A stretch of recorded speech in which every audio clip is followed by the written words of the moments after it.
Kendra Williams. Kendra is an advocate for survivors of sexual assault. A Cal Poly alumni, she earned a BS in social science degree and a master's of science in psychology.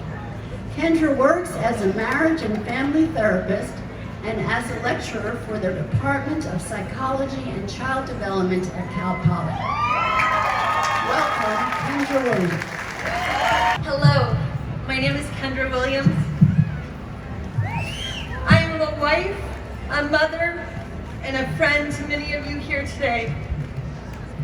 I'm a licensed marriage and family therapist who has a practice in San Luis Obispo. And since 2011, I've been a lecturer for the amazing Department of Psychology and Child Development at Cal Poly.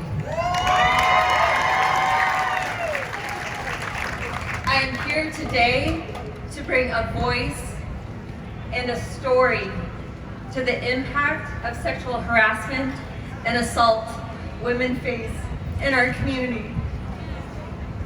I, like many of you, rallied around Tarana Burke's Me Too movement in 2017. Posting hashtag #MeToo to social media, I added my post to the community of women across this country who lived through the experience of sexual assault and harassment. I thought it was a part of my past, something that had happened in my youth. What I was not prepared for was it to be a part of my future.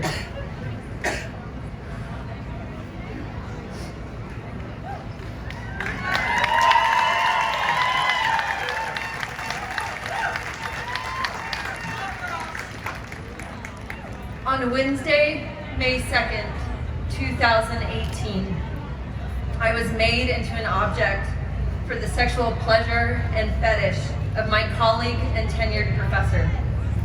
He used his cell phone to take images of my skirt as I stood at the mailroom counter at my workplace, with my back to him checking my mail. Those minutes in the mailroom are seared in my memory, from the touch of his phone on my leg to the visual of the flash in the lens pointing up my skirt as I looked down, to his flat demeanor as I turned around confronting his behavior. I did everything right that morning.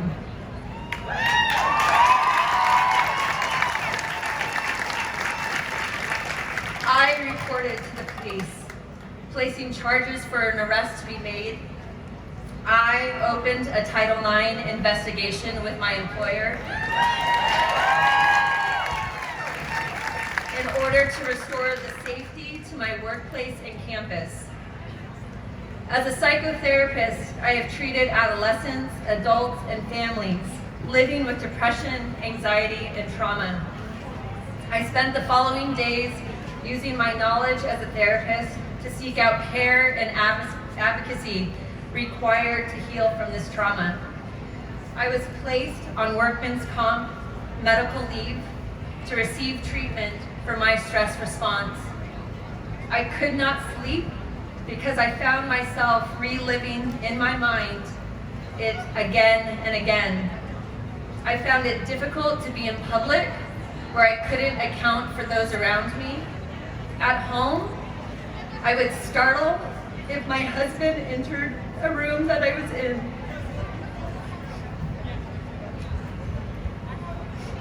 I had to come up with a child-appropriate version for my children so they could start to understand why I was unable to work, why I cried sometimes, or was not emotionally present, all while trying to maintain normalcy for their lives. When I returned to work in fall of 2018, I struggled to keep my feet planted firmly on the ground as my brain went through its own trigger response, wanting me to flee. I had to learn to stay calm while I was doing work prep in the mailroom where I was assaulted, or edit my lectures not for the benefit of my students, but for the safety of my mind. I was no longer in the role of the clinician who treats, and educates others about the impact of sexual assault, now I was the client receiving care.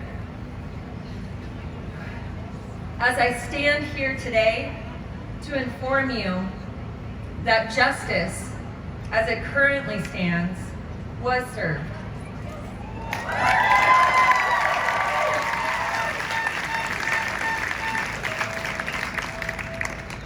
This past fall of 2019, my assaulter ended the 14-month legal proceedings by entering a plea, accepting a 5-year probation to a misdemeanor peeping Tom charge. His employment was terminated after he received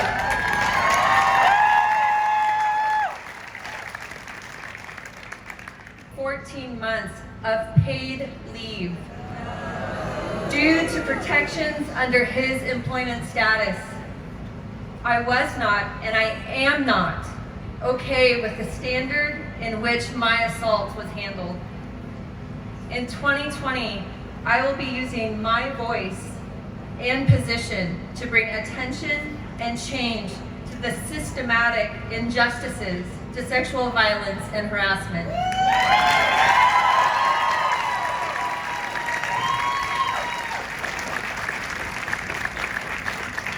The time is now to ask survivors what they want, what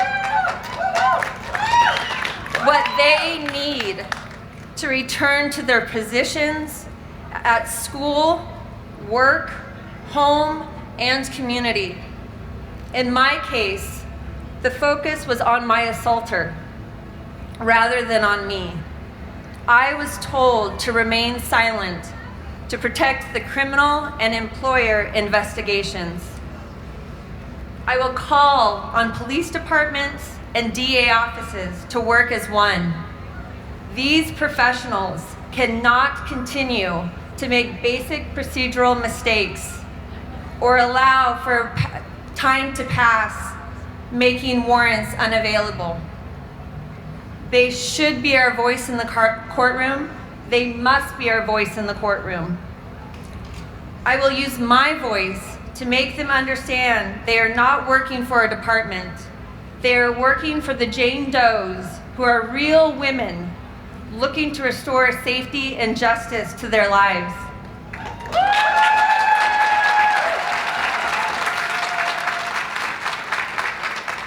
Through this assault, I have been appalled by the outdated laws. They allow predators to find loopholes and abuse their power. In my case, the charge was a misdemeanor, meaning he did not have to file as a sexual predator or report to future employers of his conviction. I will be asking for the support of our elected officials to bring change to these laws.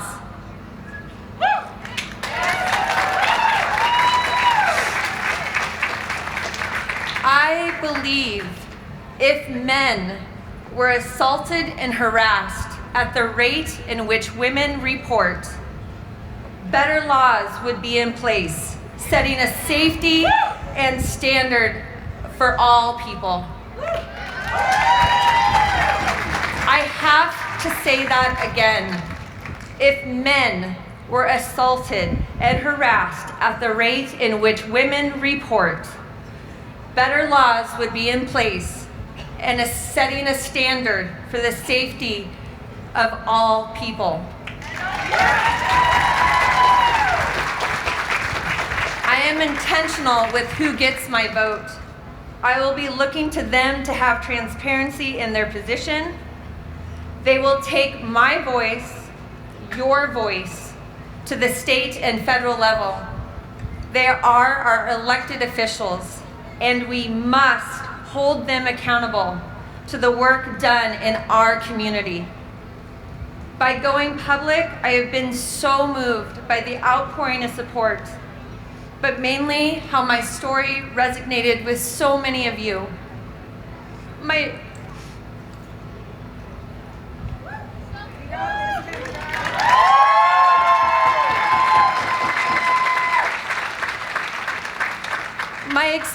experience is not unique to me, but one I share with so many of you. Let us create an environment and resource for victims to come forward, using their voice to become sheroes, so that 2020 can shape a future of equality and safety for all.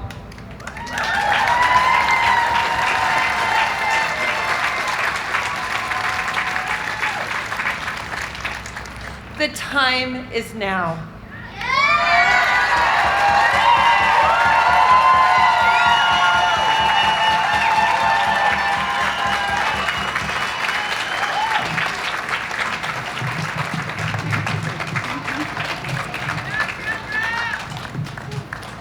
Don't we all want to get behind Kendra as she goes after what it takes to make the survivors the most important part of the equation? We at Women's March want to support this effort, so get ready and join us in this fight. It's so very important, as you know.